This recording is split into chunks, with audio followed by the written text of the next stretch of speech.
Boker Tov, Guten Morgen, good morning. My name is Gabriel Motzkin. I'm the director of the Van Leer Jerusalem Institute, and I would like you to first turn off your cell phones, which I just did. I'm still being called on this, but turn them off, please. Now, secondly, we have a great conference in front of us, and I'm very happy to welcome you all, and I want to thank the different organizations that are sponsoring it.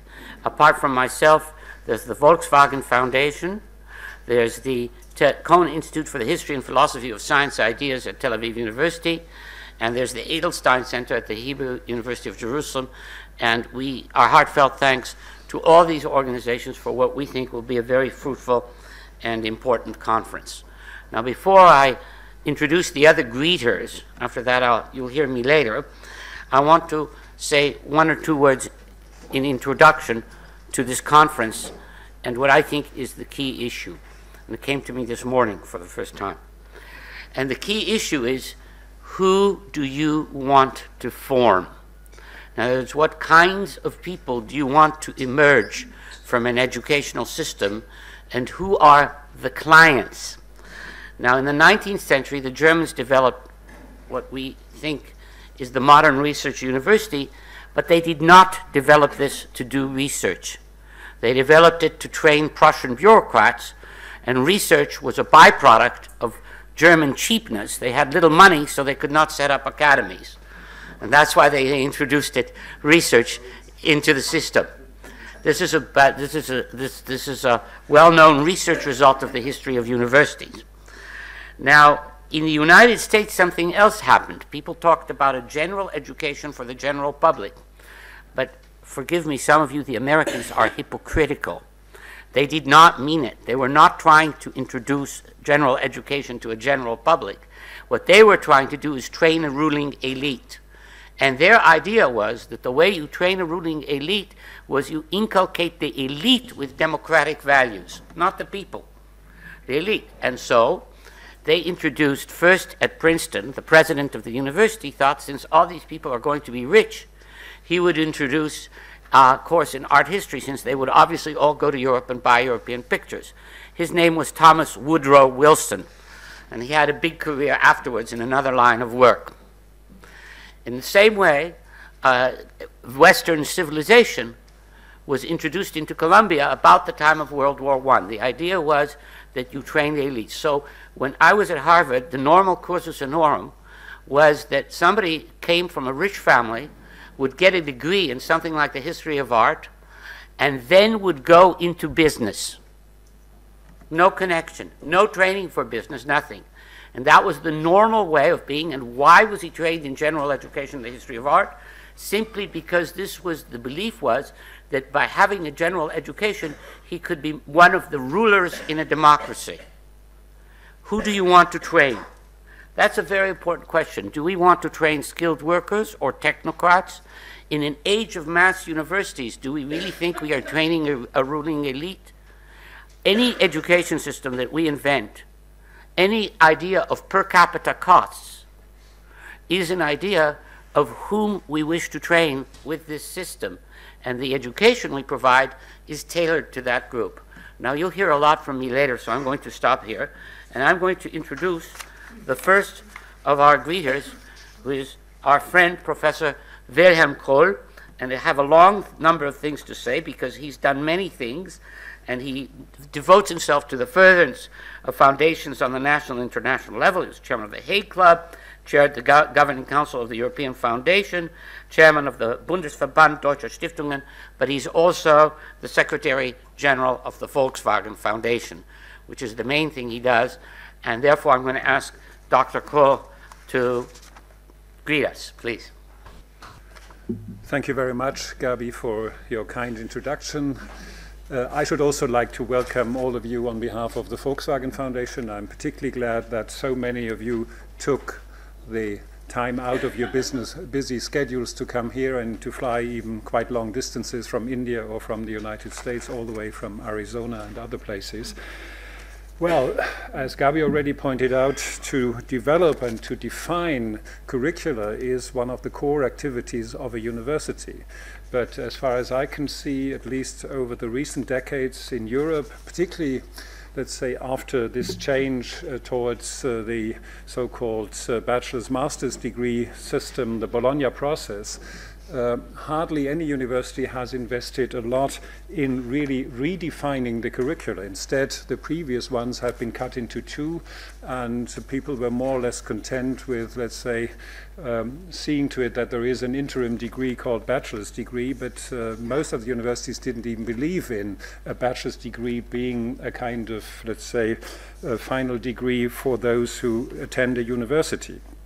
And I think that for quite some time we've been so occupied with institutional transformations that we have not paid enough attention to the issue of curricula. That's why I think it's quite important to do so. And my impression is, at least from my recent visits to China and other places, that instead of, let's say, inventing a new kind of higher education system, they've more or less been copying most of the time the American model. I'm sure we will hear from Raghavendra Gadakar that there are also some exceptions to this rule in India and elsewhere, but on the whole, I think it's still something that needs to be discussed further, particularly if we also want to address what is close to the heart of the Volkswagen Foundation as far as our research funding is concerned, and we were already talking about it yesterday evening, to stimulate more problem-oriented approaches, to really see to it that inter- and transdisciplinary, not only research activities, but also ways of, let's say, forming scholars will be reflected more in the future. And so the question how to train the next generation of researchers and finding curricula ready for the 21st century is something we will hopefully discuss in detail with respect to the humanities. And as not all of you, I take it, are regularly reading Nature and Science, I can just report on these two leading journals. Both of them, just about 4 or 5 weeks ago, addressed specifically the need to reconsider and reconfigure curricula in science and engineering.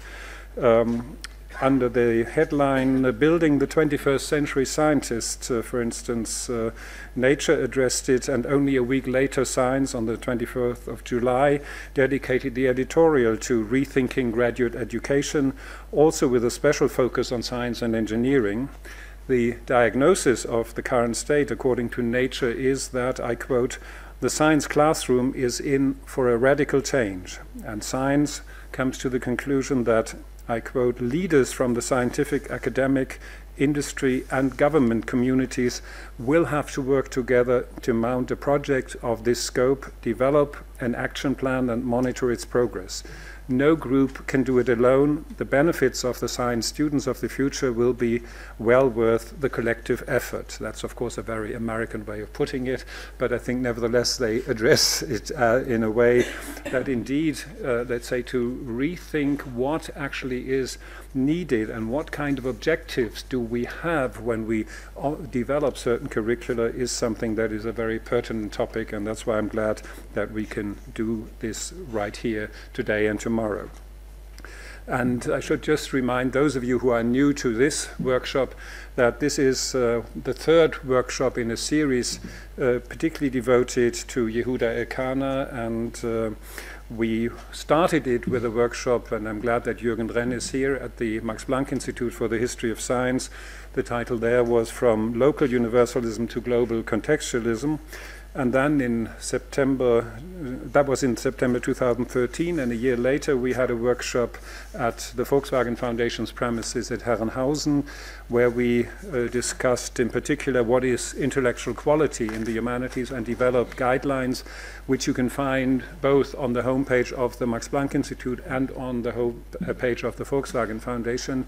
And I can tell you from several occasions where I presented these guidelines, for instance, at the meeting of the International Advisory Board of the Humboldt Foundation, that really quite a lot of funding agencies later on came to see me and were very much interested in, let's say, picking this up. And also, in that case, the other way around for the sciences, there will be a joint workshop in early November jointly with the National Academy Leopoldina. You are right, Gabi, we only have a National Academy as of 2008, but you are wrong with respect to this mix of academies and universities, but that's something we can discuss over dinner. But at least with them, we will have a workshop on the mismeasurement of science, and that's also addressing the issues: to what extent are we guiding ourselves in a way, or let's say setting up benchmarks and key performance indicators which are not really adequately addressing particularly those challenges we have to confront if we want to overcome some of the major problems of this earth. Well, indeed, Yehuda Elkanah reflected much about the issue of what is an adequate curriculum for the 21st century. Furthermore, he was sure, and I quote him, "The university is the only social institution which in scope, depth and breadth could possibly be called upon to invent new disciplines or rethink old ones." For him, the crucial aim of the ideal curriculum was to educate what he called concerned citizens. And Liviu will remember when we had board meetings at the Central European University, I would say at every second meeting we had this as one of the major topics. What does a graduate school like CEU do in order to educate concerned citizens? And Elkanah's concept of concerned citizens has at least two dimensions, a moral and social one on the one hand and a cognitive one. While the former dimension is often emphasized when it comes to applying academic knowledge in social, political, or economic contexts, the latter dimension, the cognitive, intellectual dimension of the concerned citizen, was of no less importance to him. Let me quote him again to show you what he meant with educating concerned citizens. "By this I mean a training of young people which, after 3 or 4 years of undergraduate studies, should enable them to understand the major social problems of the world, what is being done to deal with them, what is not being done, and above all, what the epistemological gap is that prevents them from being dealt with." He warned us of leaving curricula untouched and of overseeing the urgent challenges and problems of our time, which I've mentioned at the beginning. And he encouraged us to turn to an interdisciplinary way of dealing with problems, and moreover to a mode of thinking in an interdisciplinary way which is non-predictable, non-deterministic, and thus cannot always be reduced towards one universal and general theory. This, as he called it, non-linear mode of thinking should also address complexities, face ambiguities, and endure contradictions. I'm sure that Yehuda's ideas will guide us through the following 2 days when we discuss the curriculum in relation to humanistic scholarship. One way, or one may say, so because humanistic scholarship, at least the Studia Humanitatis as developed in the Renaissance, too involved these two dimensions, the ethical and the cognitive. They are no less than a connection of virtue and tuition, and thus not only a study of man, but also to the benefit of mankind. And the educational aim was the advancement and perfection of scholars in a way that hints towards the tradition that can also be found in the Anglo-Saxon understanding of the humanities and humanities curricula. Seen in this tradition, the humanities are not only a mode of scholarly thinking, but also involve a kind of ethical formation of the scholar, as well as an ethical and political commitment to reflexivity and critique. Even though this cannot be claimed in the same way by the German term Geisteswissenschaften, I'm sure that these two dimensions are equally important when it comes to discussing new curricula in this domain. Apart from that, I would like to emphasize just two more aspects which may be relevant for our discussion. And the first one is indeed related to the Humboldtian idea of a research-based education, but we should be aware of the fact that when Humboldt wrote about it, this was not, let's say, really guiding the implementation of the Friedrich Wilhelms University at the time. It became more or less, let's say, the hallmark of a research university towards the end of the 19th century, and essential to it was that the Liebig idea of lab-based education and formation was added to it, and that made it the success model of the late 19th century, which was then also copied in other parts of the world. But we will surely come back to that later on with respect to, as you already addressed, Gabi, what is needed in order to maybe also differentiate between different groups of students, particularly when you think about nowadays 40 to 50% of a cohort being educated within a university framework. The second one is, of course, and I'm glad that we will have that on the agenda as well, the impact of the internet, of digitization, of new modes of global interaction, and what impact will they have on the future of the university as an institution. It's not only about MOOCs and these kind of things, but as I came across recently, the so-called nano degrees, which are now, let's say, on the internet via Udacity and other, I should almost say, companies. So to what extent will this transformation of knowledge also have an impact on the institutional boundaries and also on the overall development of higher education itself? Well, I'm eagerly looking forward to the further deliberations, and if I'm not mistaken, Rivka will address us next, but maybe you introduce her as well.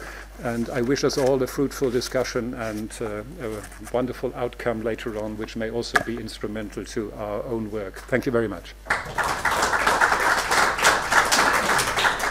Our last greeter, who is also the chairman of our first session, will be Professor Rivka Feldhay, who's Professor of the History of Science and Ideas at Tel-Aviv University and who headed the Cohn Institute for the History and Philosophy of Science at Tel-Aviv University. I'm not going to read through all these things which you should know. Rivka has made her name in the field of the early modern science, and especially in the study of Galileo, where she's a prominent scholar, but she's never left the Elkanan ideal of a wider grasp of the university. And with that, please, Rivka. Thank you very much, Gabi. So I will try to perform this double role that I have. I will say a few words of welcoming and also my interpretation of what we are expecting to do here, and afterwards I shall introduce the speakers in the next session. So I'm honored and I'm really deeply moved to welcome all of you here at the Van Leer Jerusalem Institute, and tomorrow at Minerva Center for the Humanities in Tel Aviv University for this third workshop on problems of higher education in memoriam of our dear friend, colleague, and often leader, the late Yehuda Elkanah. The first event in this series took place at the MPI in Berlin 2 years ago, and the second was organized at the Volkswagen Foundation, as we've heard. And I'm delighted to observe the continuity in terms also of participants from different places in the world, and also the willingness of prominent Israeli academics to join us, take part, and engage in the most relevant discussion on the problem of curricula and humanistic scholarship between knowledge and public discourse in the 21st century.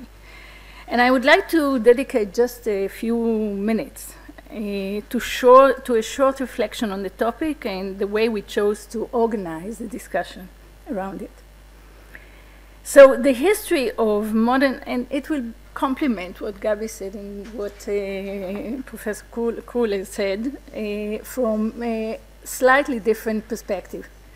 So the history of modern academic institutions shows that matters of curricula have been considered as the most internal core of academic discourse, of the role of the university and academics within it.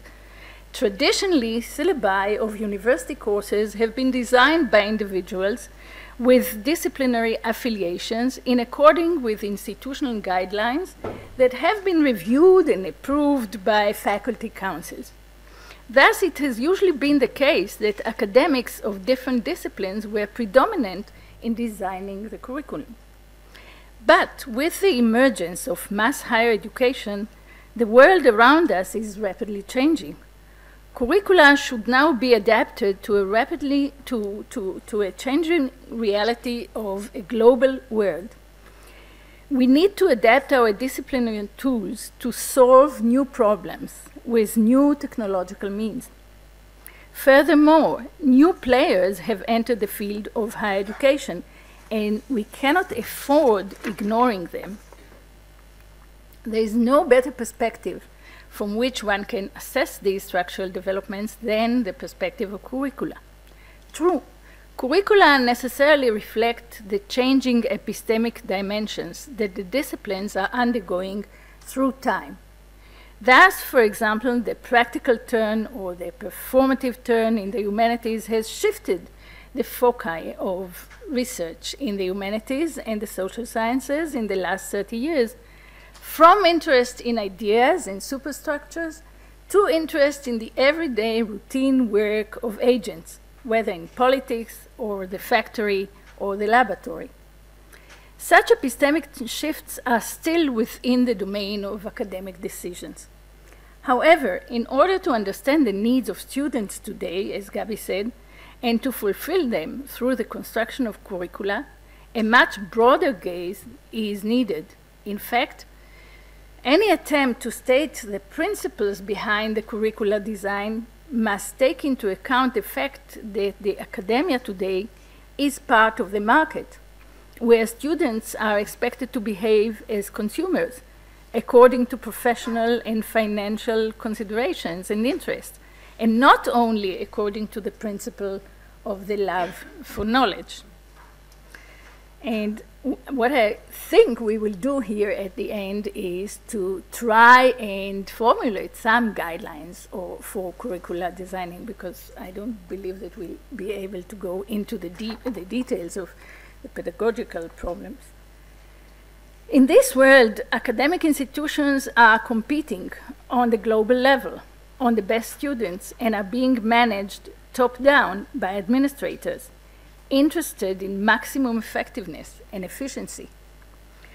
The new information technologies have, of course, epistemic meaning to be taken into consideration by academics. What is knowledge, and what is just information, and what is garbage? But these means are also something the market can offer in order to achieve institutional effectiveness. And third, states and national bodies are more and more interested in students' skills for enhancing the economy, for example, and are ready to exercise their authority in order to achieve those goals. In the process of reflecting about curricula, we have realized that, in fact, the principles of curricula design are often tacit. They are not part of the public discourse. Simultaneously, public and political discourses are often suffused with implications for curricula, but they are usually not articulated.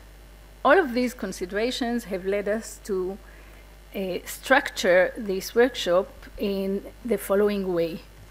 So, as you know, we are going to have 3 introductory lectures at the beginning by Helga Novotny, Professor Gabriel Motzkin, and Professor Jürgen Rein. After which, we'll have today in the morning and in the afternoon and tomorrow morning 4 panels in which 2 or 3 speakers will give short introductions, and the rest of the time will be dedicated to discussion with the group here.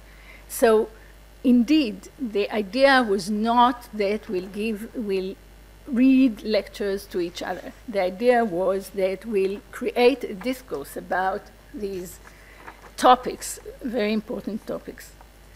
In the tomorrow in the afternoon, we will try to divide into 3 groups, and we take the model from the workshop that took place last year at the Volkswagen Foundation, and we hope that the chairs of these sessions will be able to come up with a draft of a proposal for some of the problems, solving or thinking about some of the problems that we have spoken about in the other sessions, in the previous sessions.